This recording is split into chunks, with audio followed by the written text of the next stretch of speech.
مکاں فانی مکی آنی، ازل تیرا ابد تیرا، مکاں فانی مکی آنی، ازل تیرا ابد تیرا، خدا کا آخری پیغام ہے تو، جاوداں تو ہے، ہنا بندے عروس لالا ہے خون جگر تیرا، ہنا بندے عروس لالا ہے خون جگر تیرا، تیری نسبت براہیمی ہے، معمار جہاں تو ہے، معمار جہاں تو ہے۔ شہید پاکستان کی نونہالوں سے وابستہ امیدوں کے بارے میں نونہال ارج حسین کیا رائے رکھتی ہیں؟ سماعتیں آپ کی اور تخیل کی اڑان نونہال ارج حسین کی۔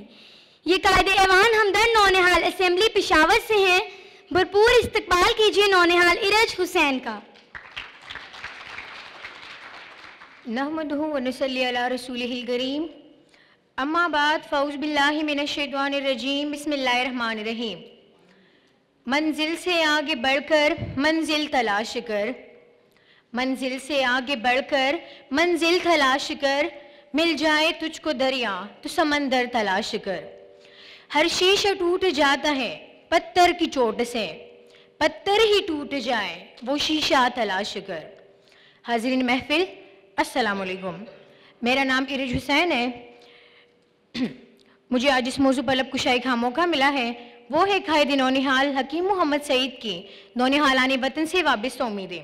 شہید پاکستان، رہبر نونہال حکیم محمد سعید کا نام آتے ہی دماغ میں جذبہ حب الوطنی، ہمدردی، خود اعتمادی، فرض شناسی، احترام انسانیت اور خصوصاً نونہالوں سے دوستی جیسے اعلیٰ اوصاف منڈلانے لگتے ہیں۔ اس عظیم شخصیت کے بدولت ہی نونہالان پاکستان بہتر سے بہتر طریقے سے پروان چڑھتے تھے، پروان چڑھتے ہیں اور پروان چڑھتے رہیں گے۔ اور کیوں نہ پروان چڑھے، کیوں نہ وہی شمع ہمدردی سے نور ہمدردی حاصل کرے، وہی شہید پاکستان کی مانند اس پاک سرزمین پر جانثار کیوں نہ ہو۔ حکیم محمد سعید نے ہمدردی کی جو مالا پیروئی ہے، ہم سب نونہال اس مالا کی موتی ہے، اور اس مالا کے موتی تا قیامت آب و تاب سے چمکیں گے۔ اور اس وطن عزیز سے جھوٹ، حسد اور بغض کا خاتمہ کرنا ہم نونہالان پاکستان کا اولین فریضہ ہے۔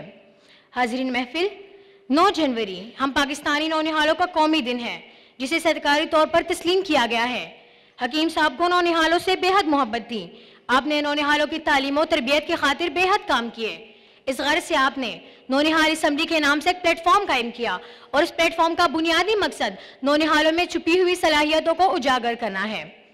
حاضرین محفل، آئیے ذرا حکیم صاحب کی زندگی پر سرسری نظر دوڑائیں۔ حکیم صاحب صرف 19 سال کی عمر میں ایک مکمل حکیم بن گئے تھے۔ آپ نے اپنی عمر میں لاکھوں سے زائد مریضوں کا مفت معائنہ کیا۔ آپ پہلے پاکستانی طبیب تھے جو صدر پاکستان کی مشیر طب تھے، اور یہ عہدہ وفاقی وزیر کے برابر تھا۔ زندگی کے ہر شعبے سے تعلق رکھنے والے، خواہ وہ عمرہ ہو یا غربہ، آپ کے دستی شفا سے فیض اٹھایا ہے۔ حاضرین محفل، حکیم صاحب نونہالوں کے دوست اور خودی کے عالم بر تھے۔ آپ نے پوری زندگی اس جذبے ہمدردی کا پرچار کیا۔ ہر دور کے نونہال اور نوجوانوں نے اس جذبے ہمدردی کے علم کو بلند رکھا ہے۔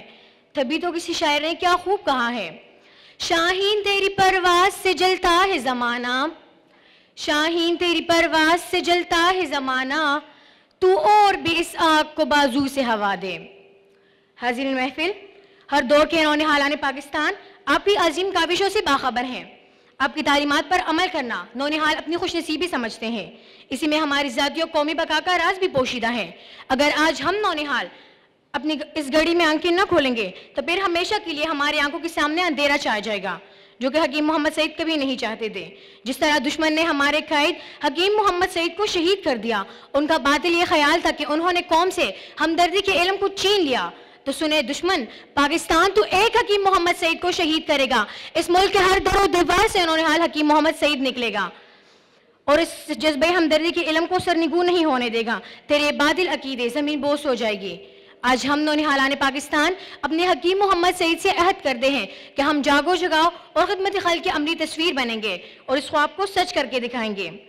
اپنی تقریر کا اختتام اس شعر سے کرنا چاہتی ہوں، گلیوں کو میں سینے کا لہو دے کے چلا ہوں، گلیوں کو میں سینے کا لہو دے کے چلا ہوں، برسوں مجھے گلشن کی فضا یاد رکھے گی۔ والسلام۔